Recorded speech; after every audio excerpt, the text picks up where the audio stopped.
Olá pessoal, tudo certo com vocês? Hoje a gente vai voltar a fazer uma resenha de um livro e começo fazendo a seguinte pergunta para ti. Como é que tu entende o cristianismo na tua vida? Ele faz algum sentido? Ele tem alguma relevância para você? É sobre isso que a gente vai falar hoje e vamos fazer a resenha deste livro, Simplesmente Cristão, do N.T. Wright. E para falar deste livro, vou tentar lembrar de uma metodologia que eu aprendi quando eu li o livro Como Ler Livros. Ele fala que é para a gente olhar a capa, título, autor, contracapa, ver o que a orelha diz, o conteúdo, o prefácio, né? E para você poder, então, entender o que o autor vai estar trabalhando nesse período, ou nesse texto, que é nesta obra que o autor fez. Então, a gente começa falando do N.T. Wright. Para mim, eu conheci, já ouvia falar dele algum tempo atrás, mas lendo obras deles foi a partir deste ano, de 2024. E só para contextualizar, o Enter White ele é considerado um dos maiores apologetas, quer dizer, defensores da fé cristã da atualidade. Talvez aí na galeria dos teólogos modernos, depois de C.S. Lewis, ele é considerado um dos mais proeminentes pensadores da fé cristã. É engraçado que os dois são anglo-saxões, né? É, ambos lecionaram em Oxford. Ambos são ou foram influenciados pela igreja anglicana. Mas também tem John Stott, que já foi, e outros pensadores ali, teólogos europeus, né? Mas o Enter Wright se destaca aí ultimamente, porque ele escreveu mais de 70 livros. Ele é reconhecido realmente como uma autoridade, principalmente em Novo Testamento. E este livro, Simplesmente Cristão, ele vai abordar algumas das questões essenciais que dão base, né, à vida cristã, à fé cristã como um todo. E eu observo assim que ele tem uma certa, ou sofre uma certa influência, porque não, né? Ele leu com certeza C.S. Lewis. Vou aqui aproveitar minha colinha, porque para poder conversar com vocês e não perder o resumo que eu fiz. Então, simplesmente cristão é para os crentes do século XXI o que cristianismo puro e simples do C.S. Lewis foi para os cristãos do século passado.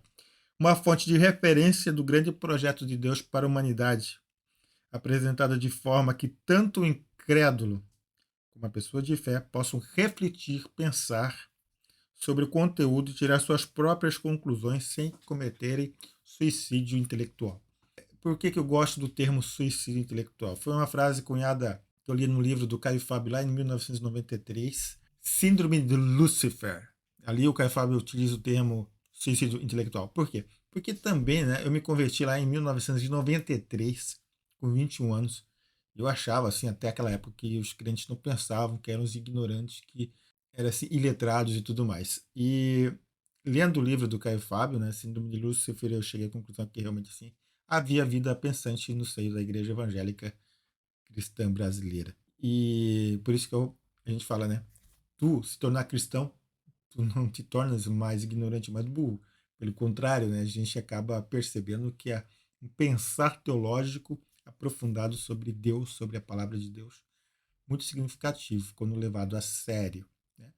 Por isso que eu gosto também da palavra de Paulo, que ele fala que é para a gente renovar o nosso entendimento, fazer uma metanoia da nossa mente, ali em Romanos capítulo 12.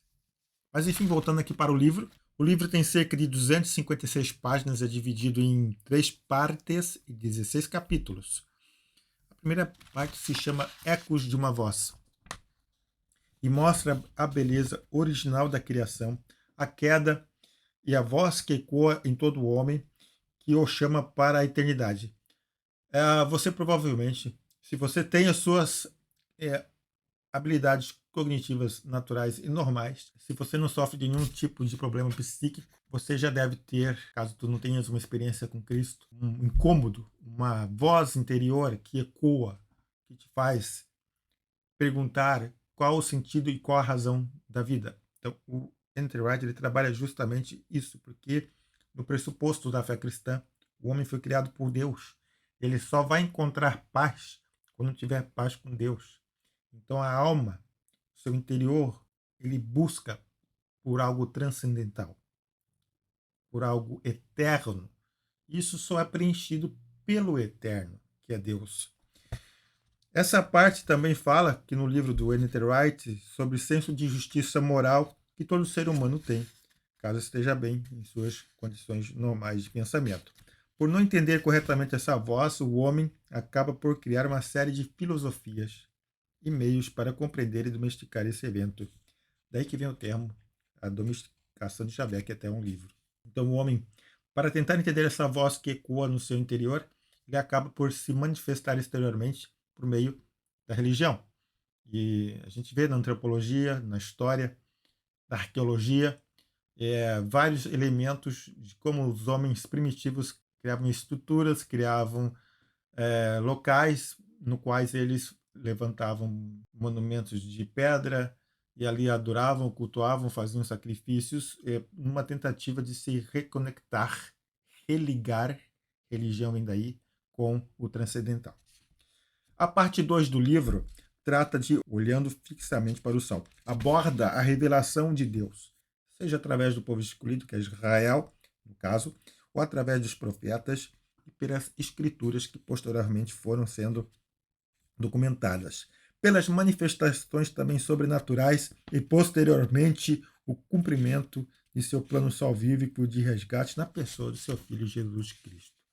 Então a parte 2 ele vem trazendo o plano de salvação de Deus para a humanidade desde o início, desde os que está registrado ali na Bíblia, no Antigo Testamento, desde o livro de Gênesis até chegar em Jesus. Esse é o plano salvífico que Deus ele culmina em Jesus Cristo. Nessa parte, o N.T. Wright também apresenta a introdução do Espírito Santo no plano divino, sua obra de conversão no homem interior, que faz o link para o surgimento da igreja primitiva. Então, nessa parte 2, o N.T. Wright ele vai abordar essa transição, né, da parte do Antigo Testamento para o Novo Testamento e já começa também introduzindo a pessoa do Espírito Santo, entendendo que no cristianismo autêntico se entende Deus como uma trindade, Deus Pai, Deus Filho e Deus Espírito Santo. A terceira e última parte se chama Refletindo a Imagem e lida com as consequências da descida então do Espírito Santo, conforme registrado no livro de Atos, a formação e o crescimento da igreja, seja em períodos de bonança como de perseguição. A história da igreja é uma história bastante complexa, porque parece que é uma mistureba, né, entre o pensamento humano e a inspiração divina, entre as ações do homem e o mover do Espírito Santo. Então a gente vê movimentos cristãos autênticos, tanto quanto movimentos cristãos que deturparam o plano original de Deus, colocando o homem acima ou em pé de igualdade com o Criador. E você vai ver isso na história, né? Como foram feitos muitos massacres, violências em nome de Deus. Então, a terceira parte, como eu falei, reflete a imagem e lida com as consequências da descida do Espírito Santo, a formação da igreja, né? A formação da Bíblia também, bem como a fundamentação da Igreja de Jesus, além dos muros institucionais, como o corpo místico de Cristo, com todas as suas implicações de crer e pertencer, de adorar e louvar a Deus. Este é o assunto final do livro, onde a voz que ecoava no coração do homem pela eternidade agora encontra sentido e significado, significância no plano redentor de Deus em Cristo Jesus, pelo qual nos tornamos filhos dele por adoção. É um texto um pouco comprido, mas aqui, resumindo para você, quer dizer assim que com a formalização, com a descida do Espírito Santo e a formatação da Igreja de Jesus, para além da visibilidade de prédios e edifícios, a Igreja de Jesus é formada por todos aqueles que creem no seu nome, que o adoram, que o servem, que a gente chama de corpo místico de Cristo. E a Igreja se reúne, então, por vezes, para adorar, para louvar, para agradecer o nome do Senhor, para estudar a palavra de Deus e para ser orientada e crescer na sua fé em santidade, em santificação perante Deus, perante os homens. E ali, essa busca pela eternidade, essa voz que ecoava, agora já faz sentido na vida do cristão. Ele encontra um significado porque ele reconheceu em Cristo Jesus a sua salvação. E, como o Ellen White gosta de afirmar, a gente então acaba se tornando filhos de Deus por adoção em Cristo Jesus. Quero aqui terminar essa pequena resenha com a minha modesta opinião. Claramente, Ellen White, ao escrever este livro, ele tem em mente a obra clássica de C.S. Lewis, Cristianismo Puro e Simples. Os temas são muito parecidos. Eu já li, por isso que eu posso afirmar. O que acontece é que o Ellen White ele dá uma repaginada, né? Porque C.S. Lewis, quando escreveu, foi na década de 1940. E o Ellen White escreve agora. Ele é de 2008, na tradução em português. Então, ele contextualiza muito dos termos que C.S. Lewis traz. Mas ele é muito parecido mesmo. Mas isso não tira o mérito do autor, pelo contrário, faz com que os pressupostos que Lewis trabalhou em sua obra sejam aqui aplicados ao entendimento do homem moderno, com uma linguagem mais apropriada e contextualizada para o momento, sem, no entanto, perder a essência da mensagem.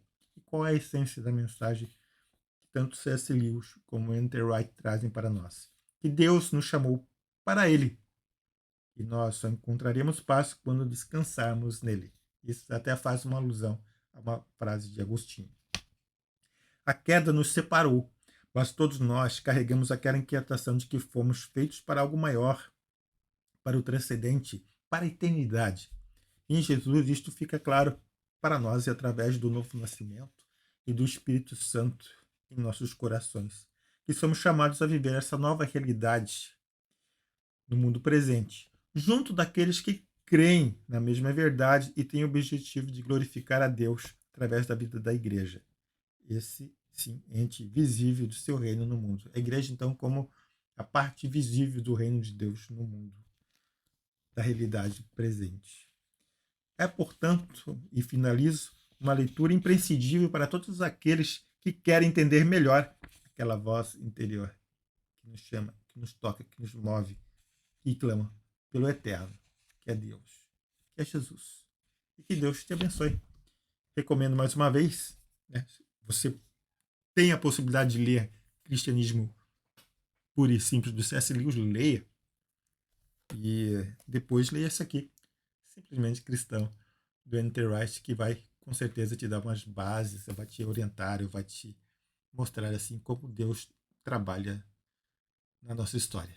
E como Ele quer que nós sejamos em Cristo, adotados na sua família como filhos amados. Deus te abençoe. Fique com Ele. Até a próxima.